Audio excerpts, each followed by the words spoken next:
The greatest discovery of my generation is that a human being can alter his life by altering his attitudes. William James said that over a century ago. But today, in a world that never stops shifting, his words feel less like a quote and more like a survival strategy.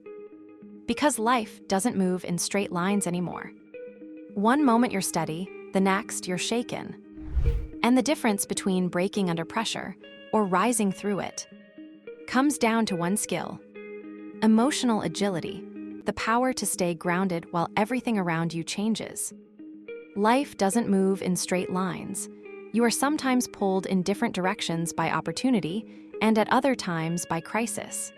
What defines your growth isn't the circumstances, but how you move through them. That's where emotional agility comes in. It's the ability to ground yourself while things shift, to respond instead of react, and to stay steady without becoming rigid. Too many people confuse strength with being unshakable, but real strength lies in adaptability. If you dig your heels in every time life changes course, you'll break. If you move with every passing wind, you'll lose yourself. Emotional agility is about maintaining your center while remaining flexible enough to adapt.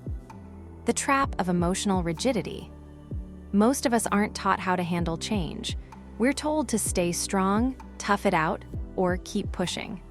Those phrases sound like advice, but they often push us into emotional rigidity. Rigidity shows up in subtle ways. Sticking to a failing plan because you're afraid of looking weak if you change course. Ignoring emotions until they burst out in destructive ways. Pretending you're fine when you're falling apart. Rigid people often burn out, damage relationships, or shut down possibilities. The problem isn't that they lack discipline, it's that they confuse control with stability. Real stability is being grounded, not locked in place. What it means to be grounded. Grounding is about knowing where your feet are when everything else moves. It's the skill of staying connected to your values, your breath, and your sense of reality when the external world feels uncertain. You know you're grounded when you respond with clarity instead of panic. You can pause before reacting. You feel the emotion fully, but don't let it run your life. Think about a storm. The tree that survives isn't the stiffest or the tallest. It's the one with roots deep enough to hold firm and branches flexible enough to bend with the wind. Being grounded doesn't mean you don't feel fear, sadness, or anger. It means those emotions don't uproot you. Shifting without losing yourself. Change demands movement. Emotional agility means shifting when life requires it, changing your approach, perspective, or even direction without losing the essence of who you are. This is where balance comes in. Grounding keeps you connected to your values. Shifting keeps you responsive to reality. One without the other won't work. If you only ground, you become stubborn. If you only shift, you become scattered. The art is in holding both. Facing discomfort head-on. Emotional agility isn't about comfort. In fact, it often requires sitting in discomfort longer than you'd like. When things shift, your instinct is to resist, but resisting emotions usually makes them louder. Fear, anger, or grief aren't signs of weakness. They're signals. The key is to acknowledge them without letting them drive. Kristen Neff, a pioneer in self-compassion research, says, "Treat yourself as you would a friend." That simple shift can transform how we recover from emotional missteps. Practical steps for facing discomfort. Pause and name it. Saying, "I feel anxious," or "I feel frustrated," gives the emotion shape. Once named, it becomes something you can work with, not something running wild inside you. Breathe into your body. Grounding starts physically. Slow, deliberate breathing regulates your nervous system. Ask what it's teaching. Instead of "Why is this happening to me?" shift to "What can this teach me?" That reframing opens space for growth. Real-life applications. Emotional agility isn't abstract. It shows up in everyday choices. At work, when a project shifts direction, do you resist and complain, or do you reassess and adapt? The agile person doesn't lose sight of the goal, but adjusts the strategy. In relationships, conflict is inevitable. Emotional rigidity says, "I'm right and that's it." Agility says, I hear your point, and I'll adjust how I express mine without betraying my needs. In personal growth, a setback at the gym, in business, or in personal goals isn't the end. With agility, you shift methods, not identity. You don't see failure as defining you, but rather as a redirection. Building emotional agility. This skill doesn't develop overnight. It's trained like a muscle. You build it through practice, not theory. 1. Stay curious. Curiosity interrupts rigidity.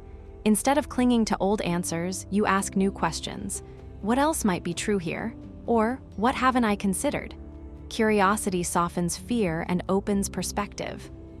2. Anchor in values. Values act as your internal compass. When life shifts, your values remind you what matters most.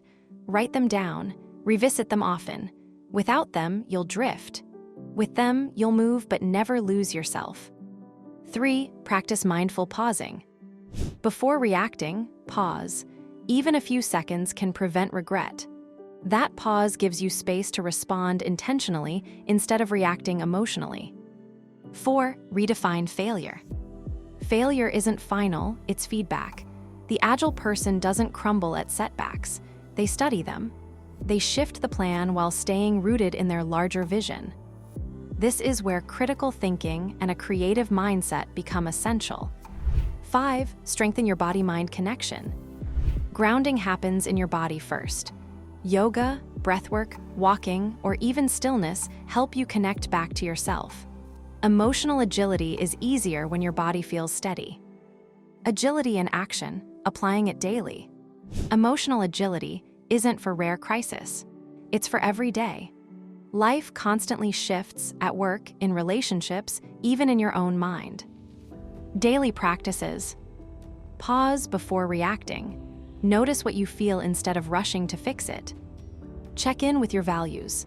Ask, am I acting from my anchor or my fear? Shift with intention. Choose a response that moves you forward without betraying who you are.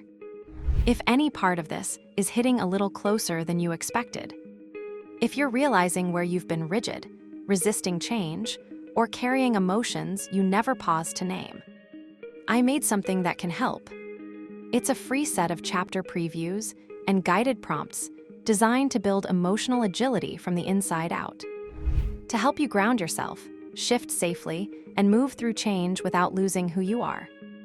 You'll find the link in the description. The role of self-compassion. Agility doesn't mean perfection. You'll still overreact, avoid, or fall back into rigidity at times. The difference is how you treat yourself afterward. Self-compassion allows you to recover quickly. Beating yourself up only adds another layer of resistance. Instead, acknowledge the mistake, learn from it, and keep moving forward. The ability to shift internally with kindness is just as important as shifting externally with flexibility. Resilience versus emotional agility. Resilience and agility are related but not identical. Resilience is the capacity to bounce back. Agility is the ability to adjust while in motion. Picture it this way. Resilience helps you stand up after being knocked down. Agility helps you move so you don't get hit as hard in the first place. Together, they create not just survival, but growth. The resilient person rebuilds. The agile person adapts before breaking. Ongoing commitment, living agility as a lifestyle. Emotional agility isn't a one-time practice. It's a lifestyle. It means you don't fear emotions, you listen to them. You don't get stuck in old stories, you write new ones. You don't lose yourself in change, you carry your values into it. Think of it like training. The more you practice, the stronger you get. You won't always get it right. That's okay. Agility isn't about perfection. It's about movement, honesty, and growth. Why this matters now. The pace of change in today's world is relentless. Jobs evolve, relationships shift, technology disrupts, and crises appear without warning. If you rely only on old models of toughing it out, you'll burn out.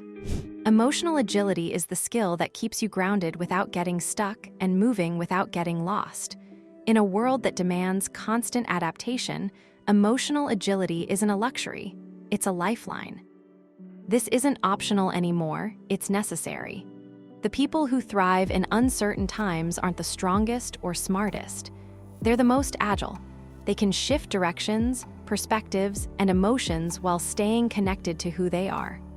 If this video connected with you, I want to invite you to explore my book, The Strength to Adapt: How the Nomadic Mindset Unlocks a Life of Adventure, and its companion workbook. You'll find them linked in the description. Remember this: your stability is yours, your evolution is yours, your path is yours. Thanks for watching. I'll see you in the next one, and don't forget to subscribe.